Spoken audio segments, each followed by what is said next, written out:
So good morning and good afternoon. Welcome to you all who are joining us for this fourth session of UIA's Virtual Roundtable series in 2024. Thank you very much for joining us. My name is Clara and I'm the External Relations Manager from the Union of International Associations, the UIA. Our headquarters is based in Brussels, Belgium. Some of you will know UIA's associations roundtables, which UIA holds in Europe and in Asia Pacific since 2007, with these in-person events mostly, and now additionally with our series of virtual roundtables, we address the current topics of interest for international associations. And today we welcome three panelists engaging into the very important topic of membership lifecycle, recruitment, engagement, and retention. We welcome Inayath, Executive Secretary and CEO of the Karnataka Poultry Farmers and Breeders Association in India.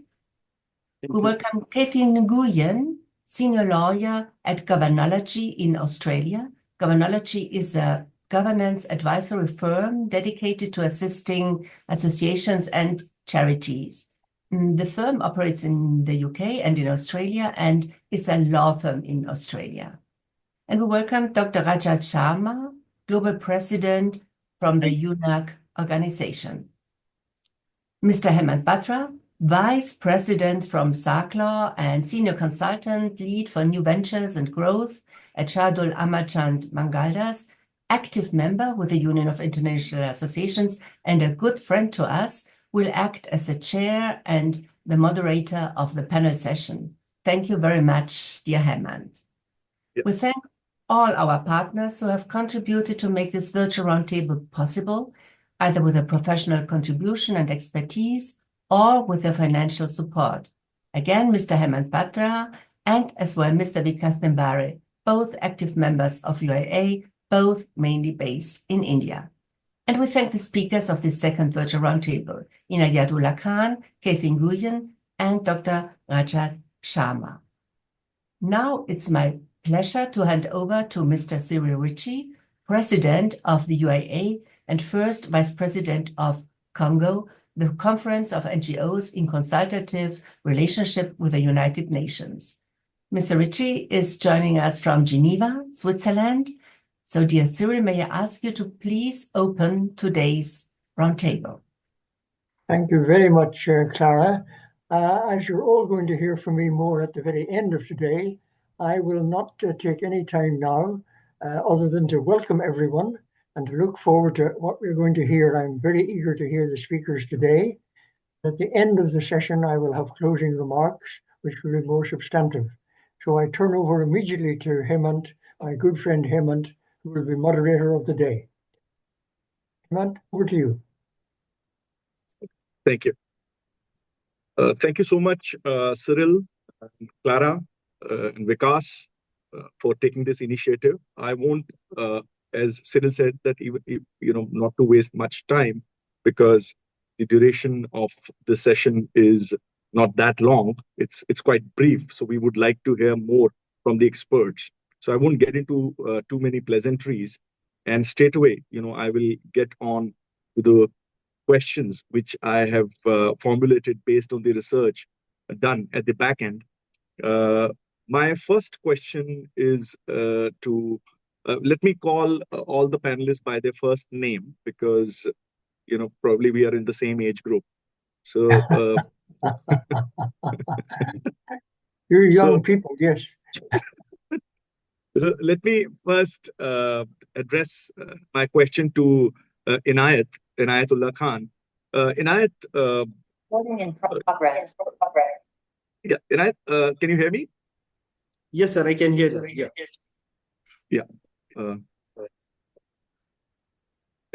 Inayath, my first question is pretty simple, but many of our audiences and many of our members are interested in hearing the perspective of senior people like you on this question.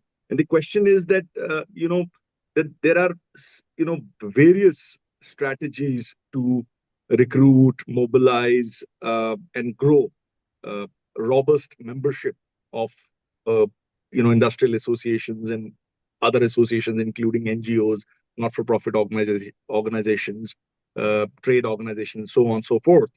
What, according to you, would be the most significant strategies that could help organizations to mobilize, grow, and to begin with recruit more membership? Mr. Hemant, thank you very much for introducing me to the audience, and Vikas and Madam Clara for giving this opportunity. As you asked, what is the significant move to recruit people? It's very important that members who come to any association should come with the intention of serving. Often what we see, they come to lead. The moment any member comes to lead, fails to continue. So members should come to become an association's member to serve. With this intention, directly or indirectly, he is going to be a winner and a gainer in the long-term perspective. And also, we have to ensure that association should identify talent and leadership among all the members and give rotating leadership roles at various levels right from the day they join as a member. We should not see a new member as a new member. He might have come with a lot of experience and expertise from his prior experience with various other associations, right? The word today is everybody is part of one or the other association, right from college school days. So the school union is there. So college, when they go, college unions are there. So right from day one, everybody is a member of one or the other association, and everybody carries some kind of credibility and experience which can be utilized. And when they join any association, they should join with the purpose of serving, not in leading. Yeah, very good point. You are absolutely right that whoever wants to join association, most of them, I would say, they want to get mileage out of it. They want to get visibility. They want to take some office. They want to lead the organization so that they are visible, and perhaps they have those aspirations at the back of their mind. But you rightly said that first and foremost agenda should be, when you are filtering the membership, is that they should have inclination towards contribution rather than just looking to lead. So very relevant a point you made there. There is another question kind of brewing out of the first response, which I got from you.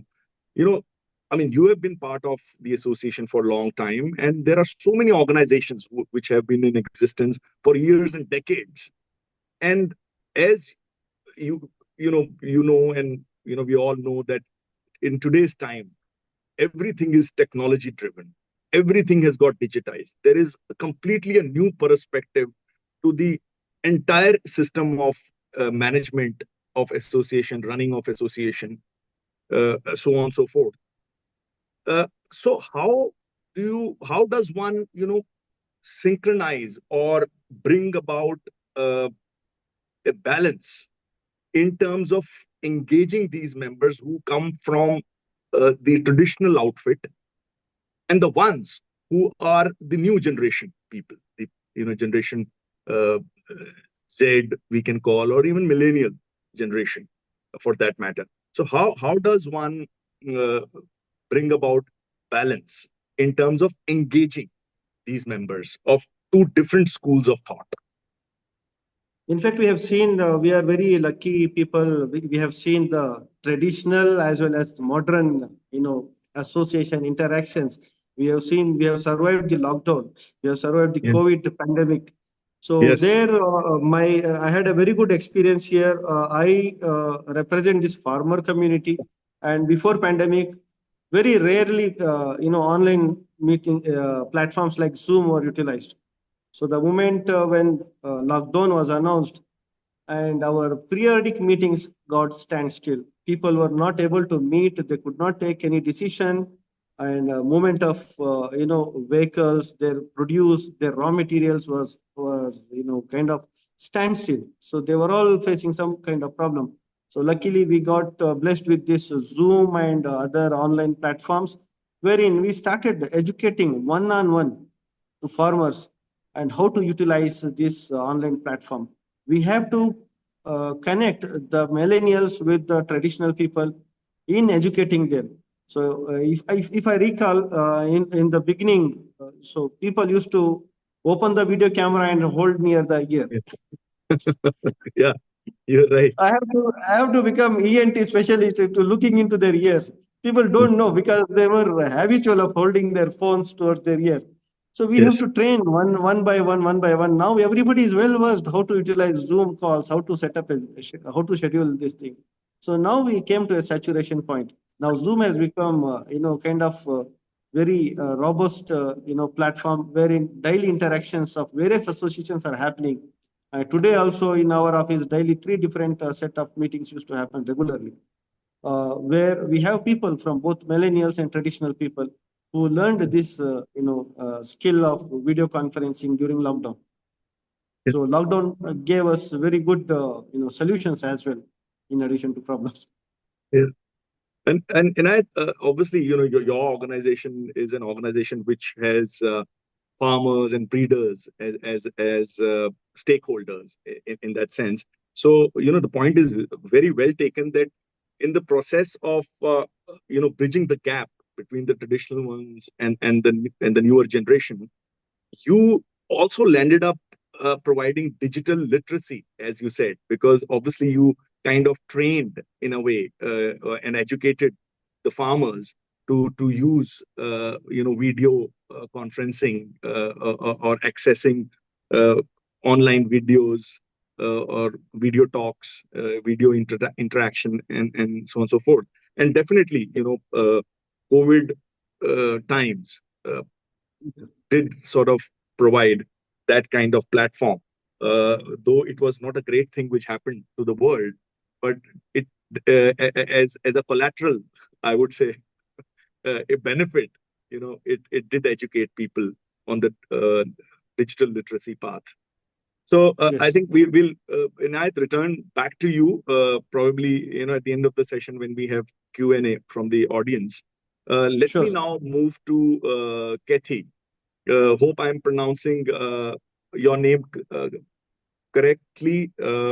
Is it Kathy? Kathy? Yes. Kathy. So, okay, I'm good with it. So, Kathy, you're a lawyer by profession, qualification, training, and currently also you are engaged in law practice by virtue of being part of this organization. My question would more be around legal framework. What role does law play, according to you, in terms of helping in structuring an organization or organization's charter, or for that matter, organization's objectives and agenda, which in a way goes to mobilize membership, retain membership, grow membership, and incentivize the whole process of membership? What is the role which law plays or can play? Thanks, Hemant. So obviously I am a lawyer, but I have worked in the association sector for a long time. And I'm not a membership practitioner at the moment. So I view membership through a slightly different lens to everyone in this meeting. And I view it through a governance and legal perspective. And if we're viewing membership through that perspective, the constitution is key. So in Australia, every association has a governing document called a constitution. In the UK, it's called articles, and it may have similar or slightly different terminology in your local regions. But this document is the foundation of any association or not-for-profit organisation. Legally, it is the contract between the association and the members. So it sets the legal relationship between the organisation and the members. And so the constitution needs to be structured for clarity and flexibility. It shouldn't be too prescriptive that it hinders a board or management from doing what it needs to do in order to maximize retention and engagement of members. And if we look at any constitution, typically there are some key components, but two that are relevant to our session today. The first is the objects clause or the purpose. So when we're looking at any sort of strategy, but particularly membership strategies, it's important to have clarity of mission, and that flows from that clause in the Constitution, and it's often forgotten. But in my job, I live and breathe constitutions. So I'd like to remind everyone that clause describes why we're here, why we exist. And then usually following the objects clause in the Constitution is provisions around membership. And so obviously the membership and how it's structured needs to be aligned to that object or to your mission. And one of the reasons why clients come to us to update their constitution is if they are looking at some sort of strategic change or structural change to their membership structure, because a question that needs to be asked by association boards from time to time is who should be our members? Is it clear who our members are? Do we have the right members? So should they be individuals? Should it be organizations? Should it be both? And all those things need to be clearly defined in the Constitution. And sometimes organizations, it's more straightforward who the members should be. And for other organizations, it's not as straightforward. Or they might be looking at a strategy where they're expanding their scope or they're narrowing their scope. So then they will need to look at the membership definitions in their Constitution. Related to that is the voting rights. And now some members join to get the services and the benefits, and they don't really care about their voting rights. But for other organizations, that's important. And so again, another question is, well, how should we structure the voting? Is it one member, one vote, or should some members who pay a bit more perhaps or a bit larger get more votes? And these are really important strategic and governance questions that inform the Constitution. I'll just pause there. Yeah. So Kathy, very good points you made, and I truly appreciate and agree with you that your vision, mission, and objective they cannot be isolated chapters. They have to go hand in hand, and obviously the clauses which deal with governance are equally important. And for that, in that context, I would say that one should not be very casual about formulating one's constitution or charter. It is important to consult an expert, preferably a lawyer, to sort of draft the document in such a way that it does not have any ambiguity or vagueness. Because if it is unambiguous, then it will facilitate the objectives. So, Kathy, my second question is also related to a role of a lawyer or a role of law and policy. There are organizations and associations where I've had experience of dealing with the management and the people who are at the managerial positions, and some would say that compliances stipulated by the government of their respective jurisdictions have become an impediment to the growth of an association or recruiting more members. And some have said that we have been very sort of compliant in terms of compliances, and on the contrary, this regulatory mechanism of the government has helped them to be visible internationally and generate members. So what would be your take on that as a lawyer, that how does one negotiate with compliances of the government or the regulatory framework, and what role does it play in growing an organization? Yeah, I have a very quick and simple answer to that, Hemant, and that is ensure you use good local advisors. Because That's true.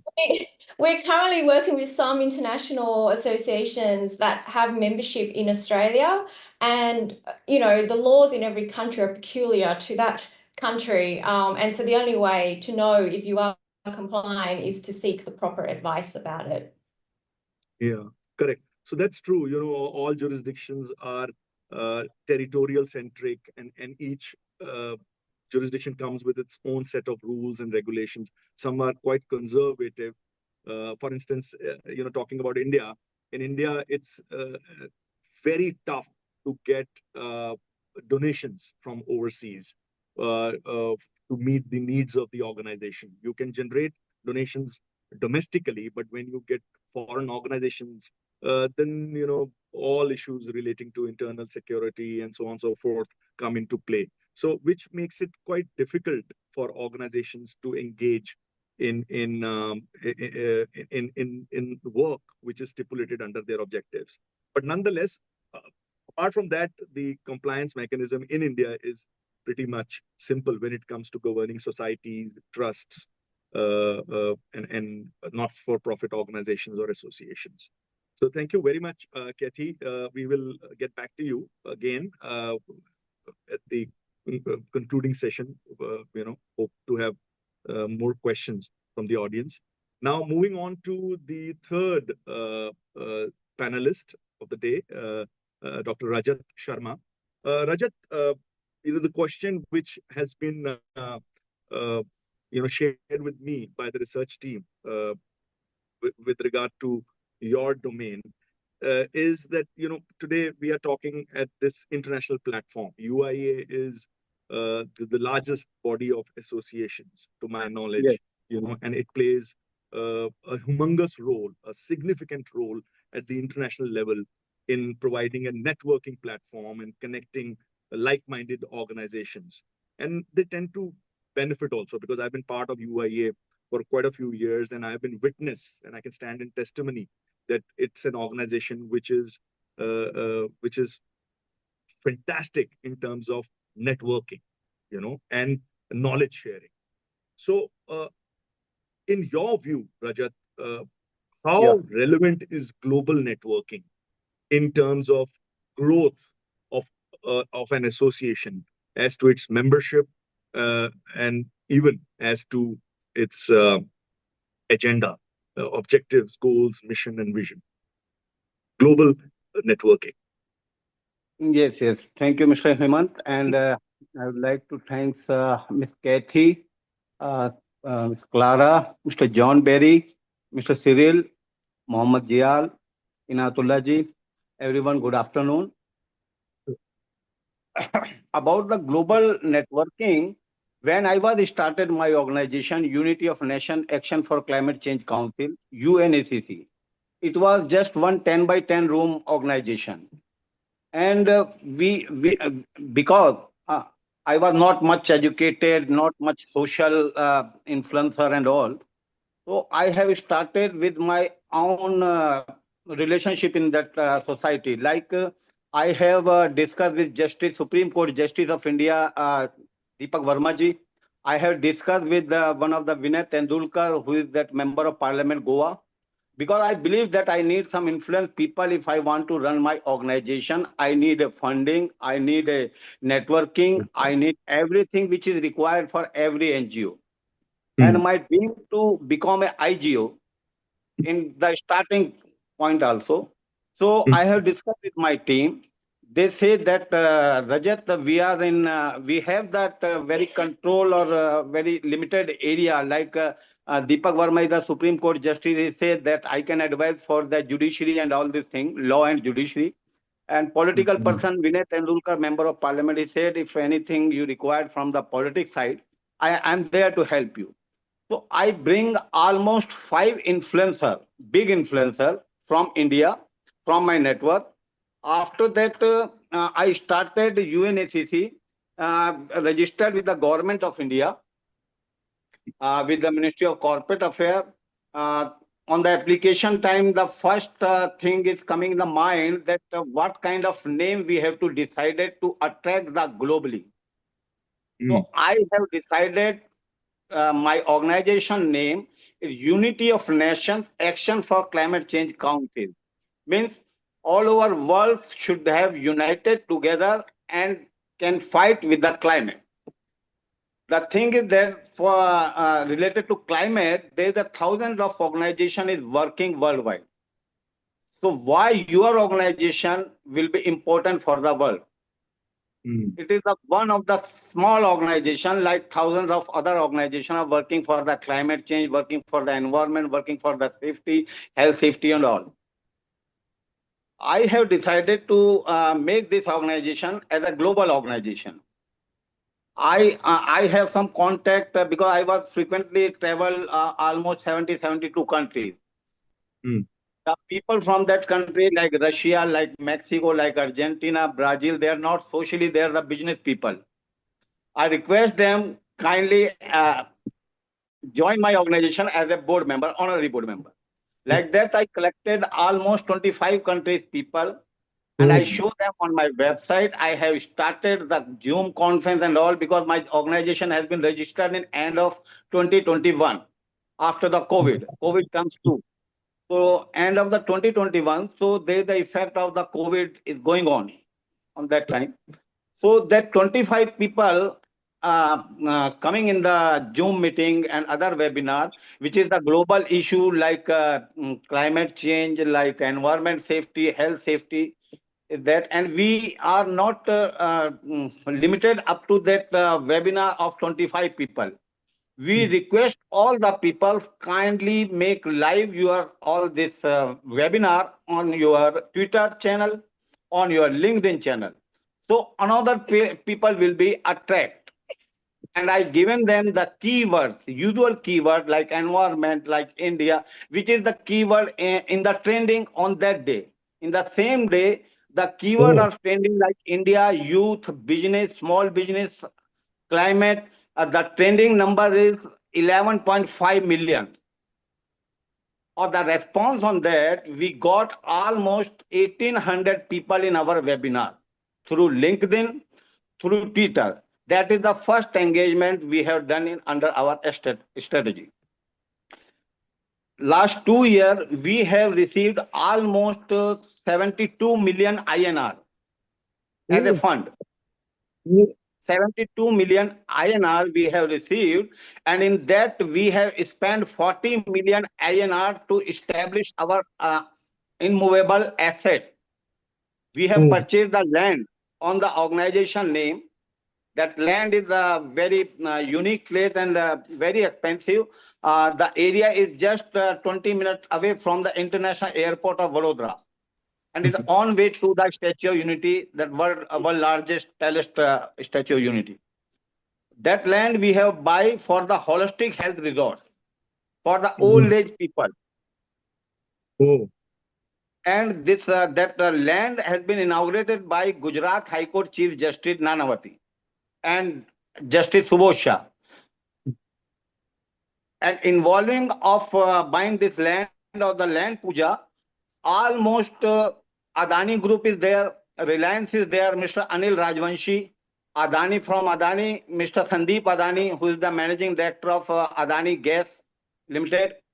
Like that people, it was collected in 1 year time to establishment of my organization. Yeah, sorry to interject you, Rajat, because we are short of time, so I want to bifurcate some of the questions. I will come to the second question, but before that, there is an offshoot of which is come to my mind based on what you've just mentioned.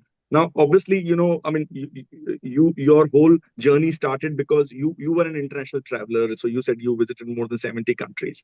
But assuming that there is a smaller association and they don't have those kind of resources to go around the world, and still they want to do global networking.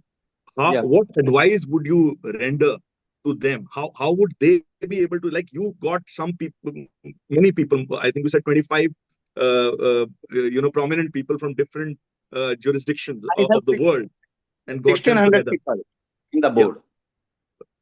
How many? 1,600 people in the board. All are in the website. Yeah, this is really worth commending and complimenting you. So, I mean, you have done something which is quite exemplary. So, what advice would you render to the smaller organizations who are wanting to become big as your organization is? How should they reach out to international players? How should they do the global networking? Through LinkedIn or Twitter, or you have something else in Definitely, mind? definitely. Through LinkedIn, it will help you. Through Twitter, it will help you, but Facebook and Instagram, I never suggest to go anywhere because lot of spam, lot of scam, and big discussion, but nothing is result is zero. So I advise to go through the LinkedIn with the LinkedIn is premium account professional. people. Yeah, Yes. to reach the international. You have, but the first step, you should have your strong ground on the local level. Like local influence people should be with you. How Right. people are how people are trusting on your organization, why people are paying donation to you. Even Right. in the corporate, I know in the corporate also, the top corporate like Adani, like Apple, like Ambani, Reliance, they have their own foundation. They are Yeah. not giving any kind of CSR for outside organization. Or whenever they give, they are just giving like their servant. You do under the contract for their work, you just support and they will give some bucks to you.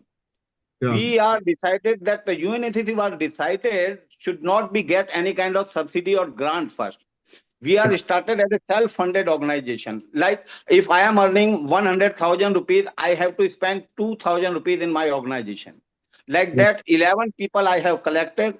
And from that time to till today, we have collected almost 70 million INR Indian rupees we have buy.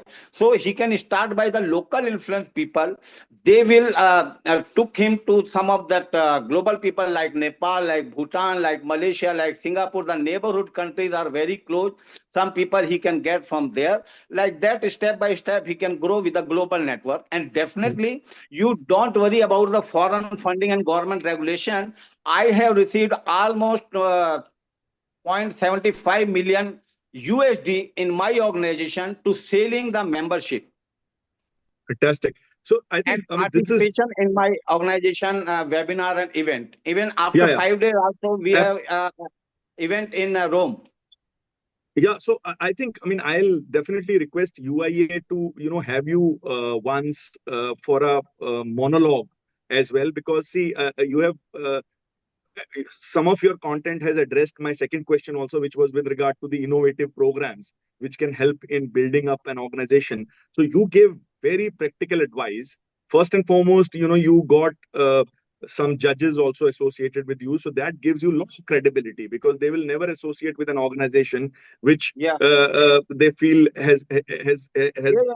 does not have merits. So they Yes. must have seen credibility, integrity with your organization, and they got associated. So it's very important to get big names and good names and credible names associated with the organization, as you put it. And then, what is the significance of buying the land at a prime place? So you think that having immovable property also helps in It is helping. building Yes, an yes. organization? It is helping because what is your background? That is most important. Education background is having a millions of people.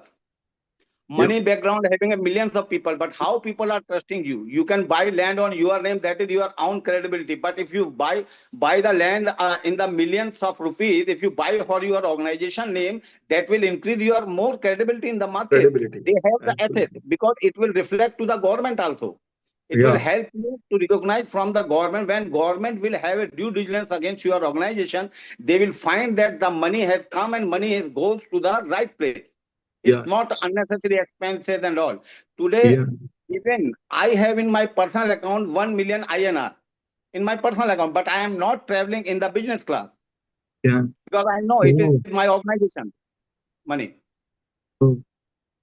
So again, this is you have become a role model, and despite that you are the founder and you are the main functionary of the organization. People will follow your example because you believe in austerity, you believe in economics, you believe in saving money for the organization, and the people will follow your example. So it is again a very important point that as a leader, one should set example, rather than enjoy the luxury of an organization. very important point, Rajat. So let me now quickly go back to Clara, because I think we're left with probably 5 to 10 minutes. And if I can see that some of our viewers and participants have questions which were popping up on the screen. So I maybe Clara can ask some questions, which have been raised on the chat box. Thanks a lot. Thank you, Hemant, and thank you to all speakers, panelists, to Katie, to Inayath, and as well to Dr. Rajat Sharma. Yes, I would like to open the question and answers session, and you can switch on your micro and just ask your question, or you can write it into the chat. So whatever you do, if you have a specific speaker you want to address the question, say it or write it in the chat.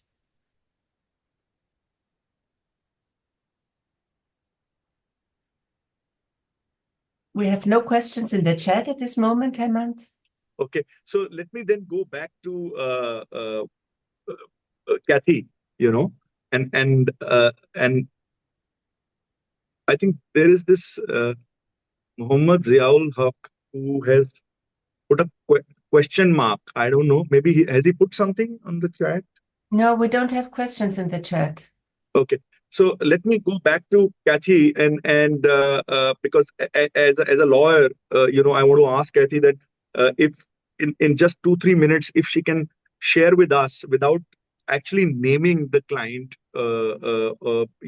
some kind of a case study which she feels that she had come across in her career, where she felt that she advised an association, and which could be that kind of advice could be beneficial to the people who are participating at this event.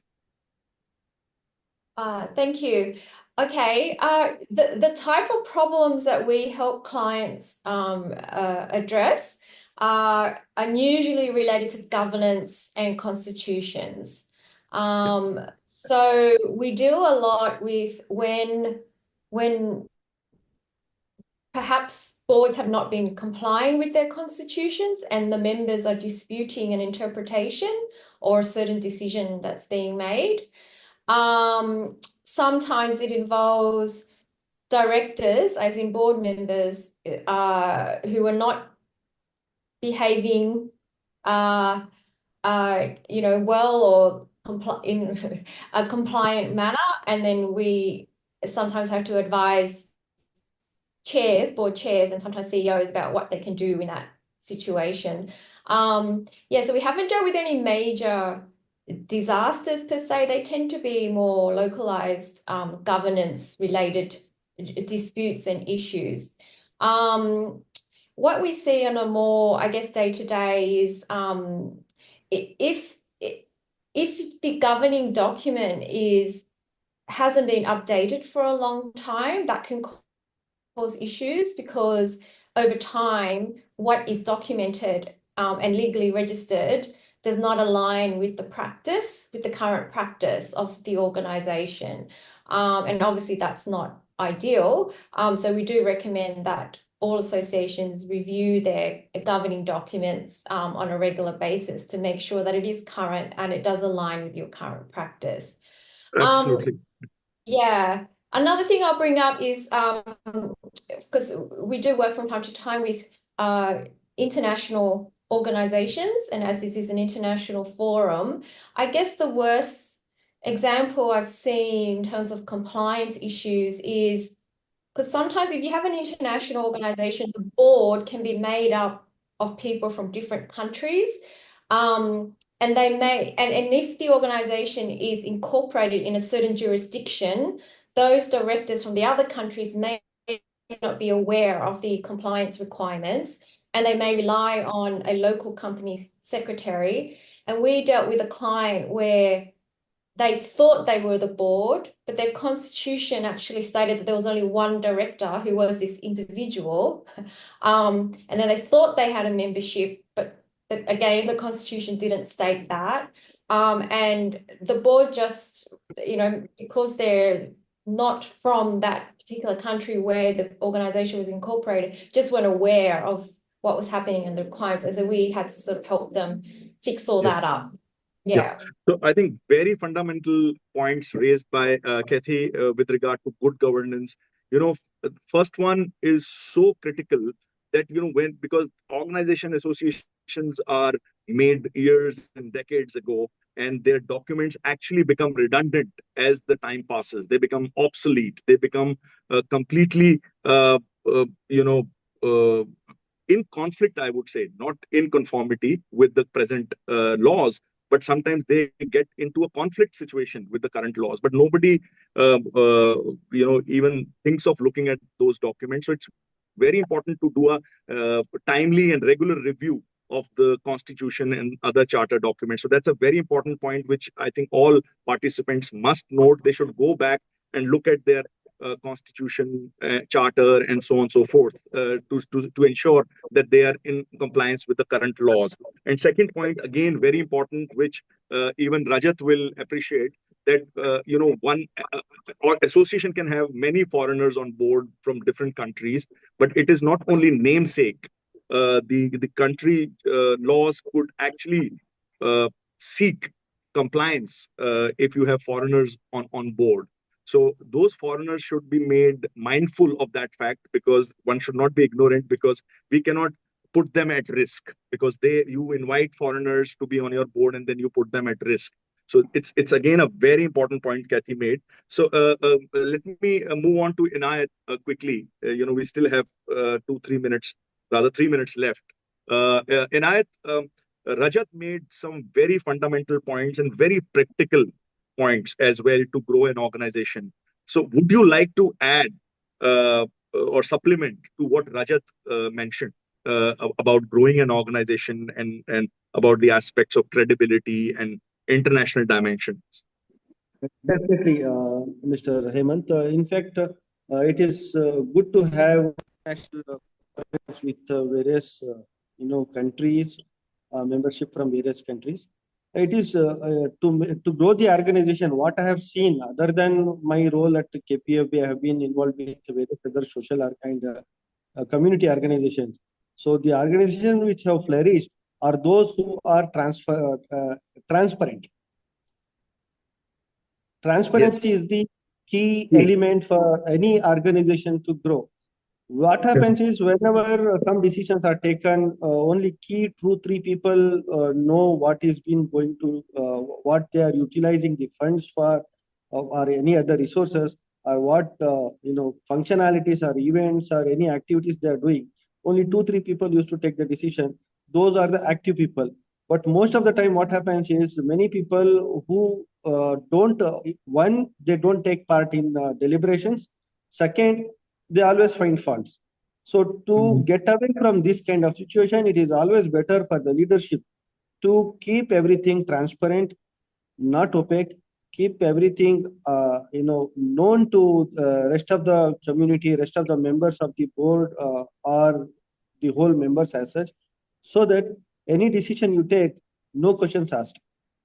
Yeah. And it is, as I said in my previous slot also, intentions are more qualifiable to lead any organization. If good intentions are, transparency will come.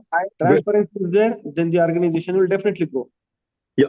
So, you rightly put it, and I can sum it up in one line, that transparency actually inspires confidence and trust. So it is really spinal cord of any association. So I'll before I hand over the mic to Cyril for his closing remarks, I'll give 60 seconds to Rajat and then Clara. Clara. Sorry. Yes, let me. We have one statement and question in the chat, which I would like to share. Maybe Rajat can answer that. And maybe.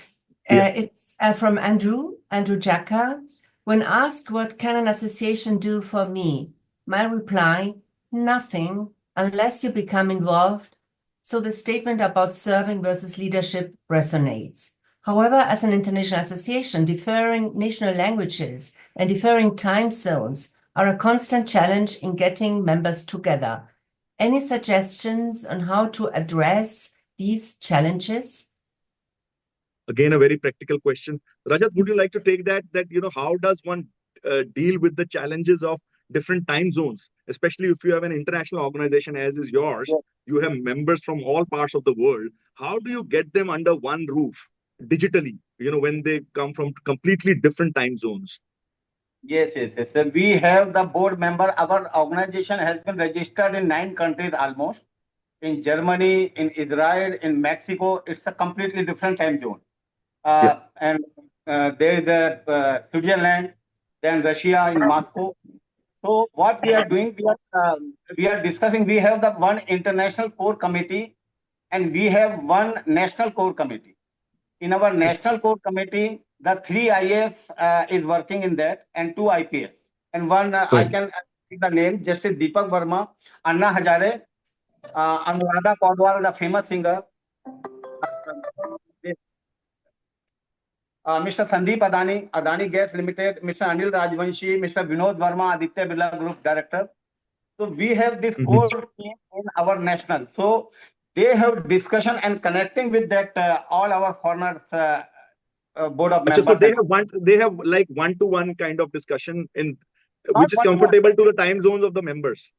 No, sir. Even 7 days before, Vikas know very well, 7 days before, we have decided one international webinar on Sardar Patel anniversary. So almost 17 countries board member has joined. Total 52 members from foreign country. We have mutually understand on this time we can comfortable to meet together. Like 7 p.m. is our fixed time. 7 p.m. means it will be at 8:30 a.m. for America. It will be at 7:30 a.m. for Mexico. Like that, we have decided our time and we are together. We have done more than 200 meetings with our global board members. Okay. So obviously you reach a meeting point. Okay. Yeah. Sorry, Clara. I have a last question in the chat. I think it's a very good question, but I think it would need a session of its own to respond to. But I'll tell you nevertheless. Siaul asks, what kind of innovative methods or strategies can we implement to keep members regularly engaged and ensure the long-term sustainability of our organization? In part, you have already responded to this question with your absolutely, experiences. Yeah. I have one point to make for this question. Give them more responsibilities. Give more responsibilities? Keep them. Correct. So delegate. So basically he's saying chain them, bind them. Yeah, exactly.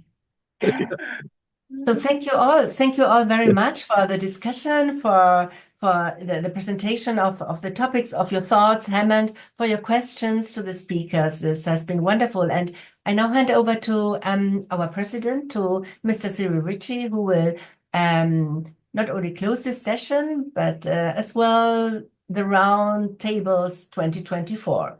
Cyril, over to you. Thank you very much.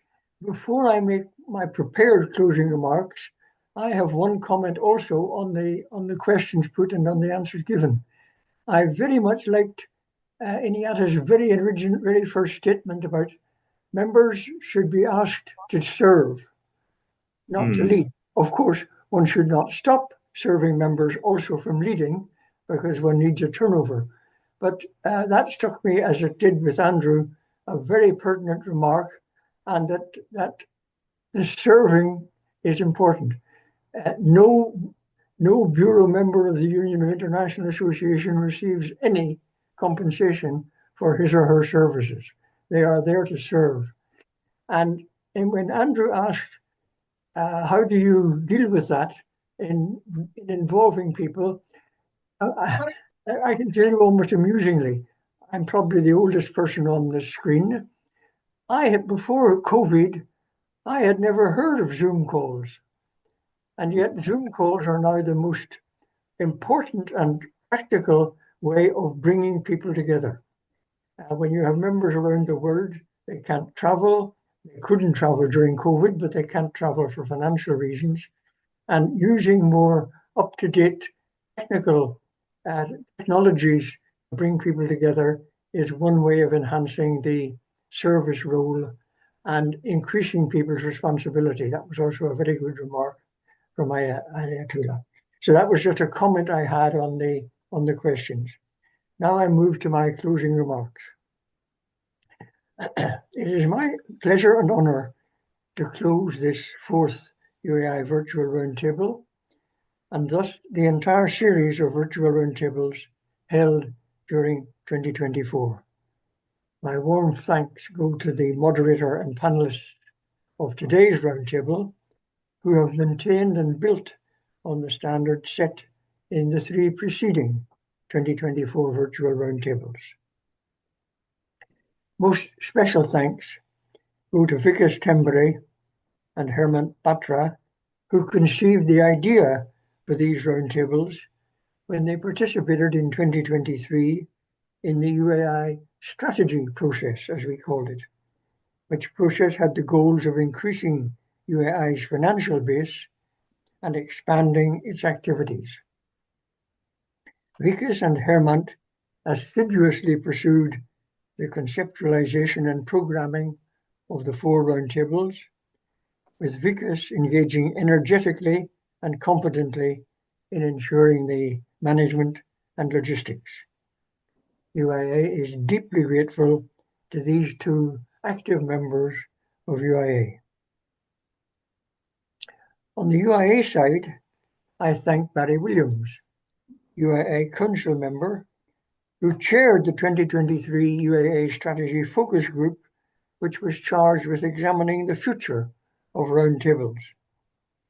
Barry carried out this task expertly and participated faithfully in all the planning sessions for the 2024 virtual roundtables. On behalf of UIA, Barry will of course join me in expressing the highest appreciation to Clara Fernandez Lopez, External Relations Manager at the UIA Secretariat, who brought her extensive experience and full enthusiasm to the whole 2024 roundtable planning and implementation, contributing many hours of pertinent advice and guidance. Thank you, Clara.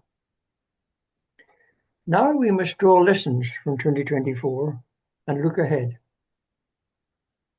UAI is currently, with Vikas and Hemant, considering if a similar or variant roundtable program is possible in 2025. This, as you might imagine, has scheduling, financial, and logistics aspects that require further consultations. We shall announce our conclusions at year end. Meanwhile, a final word of thanks to all the speakers and participants of this year's 4 roundtables. Your diligence has been exemplary, and UAI looks forward to maintaining links with all of you. With this, I close the 2024 cycle of UAI virtual roundtables. My thanks again to everyone involved. Thank you. Thank you so much.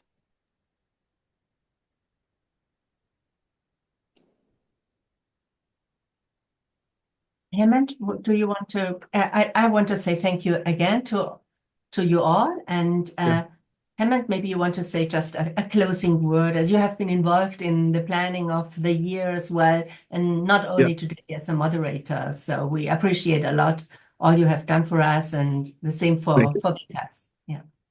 Thank you very much, everyone. I just request you kindly visit our website, UNACCC.